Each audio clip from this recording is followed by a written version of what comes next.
Hello everyone, आपका स्वागत है हमारे YouTube family AB judiciary zone में। आज का टॉपिक है अंग्रेजों का पंजाब पर अधिकार तथा अंग्रेज और सिख संबंध।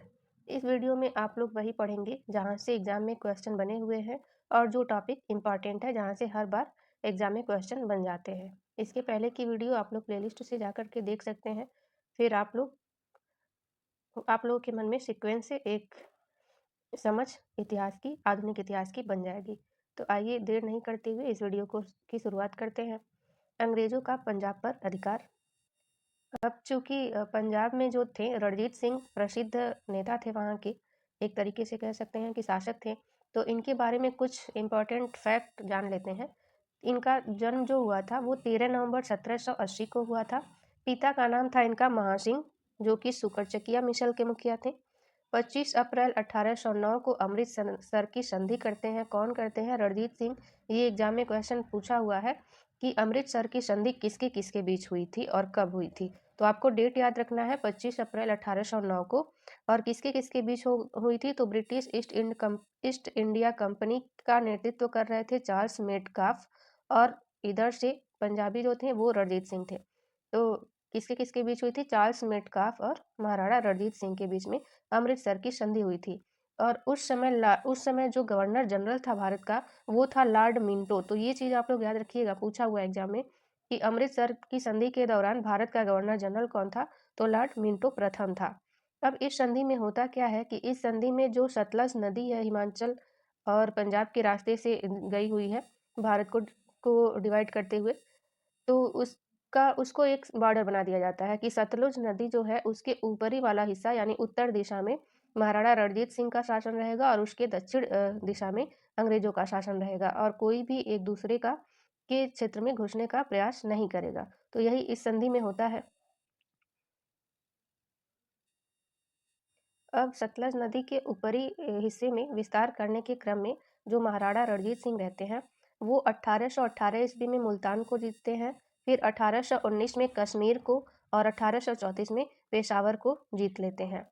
तो ये अपना लगातार क्षेत्र विस्तृत करते हैं, और यही डर था अंग्रेजों को कि ये क्षेत्र विस्तृत करते हुए इधर ना आ जाए, इसीलिए उन्होंने अमृतसर की संधि की थी उनसे। अब 1798 ईस्वी में अफगानिस्तान के एक शासक रहते हैं जिनका नाम रहता है जमान शाह। वे क्या करते हैं? वे पंजाब पर आक्रमण करते हैं, और जब वो वापस जाते हैं, वापस जाते समय उनकी जो कुछ तोपें रहती हैं वे चिनाब नदी में गिर जाती हैं, जिसे रणजीत सिंह जो रहते हैं वो निकलवा करके उनको वापस लौटा देते हैं। तो इस सेवा को देखते हुए जो जमान शाह रहते हैं वो रणजीत सिंह पे बहुत प्रसन्न होते हैं, और वो लाहौर पर उनको यानी कि रणजीत सिंह को लाहौर पर अधिकार करने की अपनी अनुमति दे देते हैं। तो इस हिसाब से इनका लाहौर भी हो जाता है। तो इनका जो राज्य क्षेत्र रहता है और विस्तृत हो जाता है। इसी क्रम में 1799 ईस्वी में रणजीत सिंह लाहौर पर अधिकार कर लेते हैं तथा उसे अपनी राजधानी बनाते हैं। तो पूछता है कि महाराणा रणजीत सिंह की राजधानी कहाँ पे थी? तो याद रखना है लाहौर में थी। अब 1805 में अमृतसर को भंगी समुदाय से छीन लेते हैं, तो अब इनका अमृतसर भी हो जाता है। उसके बाद पंजाब की राजनैतिक राजधानी लाहौर और धार्मिक राजधानी अमृतसर को बनाते हैं। तो आपको याद रखना है जो महाराणा रणजीत सिंह थे उनकी जो राजनैतिक राजधानी रहती है वो कहाँ रहती है? लाहौर में। तथा धार्मिक राजधानी कहाँ रहती है? वो अमृतसर में रहती है। अब अमृत जो रणजीत सिंह रहते हैं वो अपना एक स्टेटमेंट देते हैं। तो एग्जाम में पूछा हुआ है कि ये एक स्टेटमेंट किसका है? तो रणजीत सिंह का है। क्या कहते हैं ये? ईश्वर की इच्छा थी कि मैं सभी धर्मों को एक निगाह से देखूं, इसलिए उसने दूसरी निगाह की रोशनी ले ली। यानी कि एक आंख नहीं रहती है, एक आंख से नहीं दिखती है महाराणा रणजीत सिंह को। तो वो अपने बारे में ये स्टेटमेंट देते हैं, और ये एग्जाम में पूछा हुआ है कि ये कथन किसका है। अब अफगानिस्तान अमीर शाह शुजा ने रणजीत सिंह को कोहिनूर हीरा प्रदान किया था। तो ये भी आपको याद रखना चाहिए कि जो अफगान के अमीर थे शाह शुजा नाम था जिनका, उन्होंने क्या किया था? रणजीत सिंह को जो कोहिनूर हीरा है वो प्रदान किया था। 1839 ईस्वी में रणजीत सिंह की मृत्यु के बाद उनका पुत्र खड़ंग सिंह सिंहासन पर बैठता है। तो ये भी पूछ लेता है कि महाराणा रणजीत सिंह का उत्तराधिकारी कौन था? तो आपको याद रखना है खड़क सिंह। अब याद रखना है एक युद्ध जिसका नाम है चिलियावाला का युद्ध। ये एग्जाम में पूछा हुआ है कि चिलियावाला का युद्ध कब हुआ था और किसके किसके बीच में हुआ था। तो 13 जनवरी 1849 को हुआ था। किसके किसके बीच में हुआ था? तो अंग्रेज और सिख सेना के बीच में हुआ था। अंग्रेजों का नेतृत्व कौन कर रहा था? लॉर्ड गफ। तथा सिख सेना का कौन कर रहा था, शेर सिंह कर रहे थे। और ये जो युद्ध हुआ था वो अनिर्णायक था, ठीक, निर्णायक नहीं था। इस युद्ध के समय भारत का गवर्नर जनरल लॉर्ड डलहौजी था। तो ये आपको याद रखना है और ये क्वेश्चन बना भी था कि चिलियावाला के युद्ध के समय भारत का गवर्नर जनरल कौन था, तो लॉर्ड डलहौजी था। अब इसी क्रम में ये महाराणा रणजीत के बारे में कुछ मुख्य बातें थीं, कुछ युद्ध था, कुछ उनका क्षेत्र विस्तार था, जहाँ से एग्जाम में क्वेश्चन बने हुए हैं। अब उसी क्रम में एक आते हैं, एक और फेमस नेता जो रहते हैं, शासक रहते हैं, महाराजा दलीप सिंह, ठीक, इनके बारे में जानते हैं। इनका जो क्रम रहता है शासन का 1843 से 1849 तक रहता है। सिख साम्राज्य का अंतिम शासक रहते हैं ये। तो आपको याद रखना है कि सिख साम्राज्य का अंतिम शासक कौन है, तो महाराजा दलीप सिंह है। अब इनके बारे में कुछ तथ्य पूछता है, जैसे कि इन्होंने रूस की यात्रा की थी, इन्होंने ईसाई धर्म को अपनाया था, इनका निधन हुआ था 1893 ईस्वी में पेरिस फ्रांस में, और इनकी अंत्येष्टि हुई है, यानी कि इनकी जो बॉडी है उसका अंत्येष्टि हुआ था इंग्लैंड में। तो ये एग्जाम में पूछा हुआ है कि किस सिख शासक की अंत्येष्टि इंग्लैंड में हुई है, तो महाराजा दलीप सिंह, या फिर दलीप सिंह की अंत्येष्टि कहाँ पे हुई है, तो इंग्लैंड में। तो ये बातें आप लोग याद रखिएगा। अब द्वितीय आंग्ल सिख युद्ध की समाप्ति पर अंग्रेजों ने पंजाब का विलय अपने क्षेत्र में कर लिया। और जब पंजाब का अपने में विलय कर लेते हैं अंग्रेज, तो इसके बाद जो लॉर्ड डलहौजी रहते हैं गवर्नर जनरल भारत के, वे 1849 ईस्वी में एक परिषद का गठन करते हैं। और इसमें कौन कौन शामिल रहते हैं, तो सर हेनरी लॉरेंस जो कि अध्यक्ष रहते हैं, जॉन लॉरेंस और ग्रेनविल मानसेल, ठीक। तो ये नाम आपको याद रखना है कि हेनरी लॉरेंस अध्यक्ष रहते हैं, जॉन लॉरेंस और ग्रेनविल मानसेल। अब आपको जानना है कि सिख और अंग्रेज के बीच में संबंध क्या था, जो सिख गुरु थे और उनके और अंग्रेज के बीच का संबंध क्या था, ये एग्जाम में पूछता है। तो आप आइए जानते हैं कि इनके 10 गुरु रहते हैं, सिख 10 गुरु रहते हैं, ठीक। प्रथम जो रहते हैं उनका नाम है गुरु नानक, आप लोगों को पता ही होगा, ये प्रथम गुरु रहते हैं। और इनके बारे में क्या कुछ खास है और क्या विशिष्ट है जो एग्जाम में पूछा जाता है, वही मैंने नोट्स बनाया है लूसेंट के और घटना चक्र से पे और स्पेक्ट्रम की बुक पे आधारित ये नोट्स है। तो आप लोगों को कोई प्रॉब्लम नहीं होगी, आप लोग सीक्वेंस से अच्छे से पढ़ सकते हैं। इनका जन्म जो हुआ था 1469 में हुआ था और बाबर एवं हुमायूं के समकालीन थे। तो ये एग्जाम में क्वेश्चन बना हुआ था कि गुरु नानक जो है वो किस मुगल शासक के समकालीन थे, तो बाबर और हुमायूं के समकालीन थे। 1469 की कार्तिक पूर्णिमा को आध्यात्मिक पुनर्जीवन का आभास हुआ था इनको। इन्होंने क्या किया था, गुरु का लंगर शुरू किया था। सबसे पहले जो लंगर होता है इन्होंने ही शुरू किया था। पूछता है कि कौन से गुरु ने लंगर शुरू किया था। संगत यानी धर्मशाला, पंगत यानी लंगर की शुरुआत इन्होंने ही की थी। 1538 ईस्वी में करतारपुर में इनकी क्या होती है, मृत्यु हो जाती है।